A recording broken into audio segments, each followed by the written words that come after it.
પાટણ જિલ્લાના સિદ્ધપુર હાઈવે પર આવેલી ગંગોત્રી હોટલની પાછળના ભાગે આવેલા જૂના ટાયરોના એક ગોડાઉનમાં મોડી રાત્રે આશરે 1 વાગે અચાનક ભીષણ આગ ફાટી નીકળી હતી.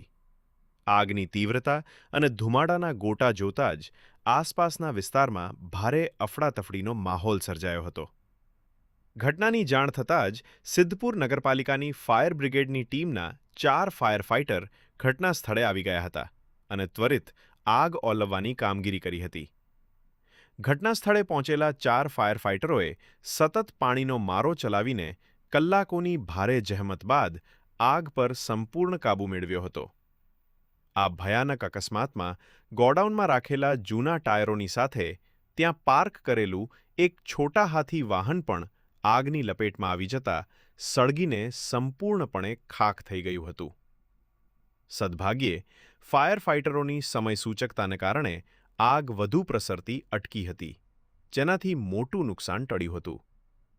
આગ પર કાબૂ મેળવાતા સ્થાનિક રહીશો અને વેપારીઓએ રાહતનો શ્વાસ લીધો હતો.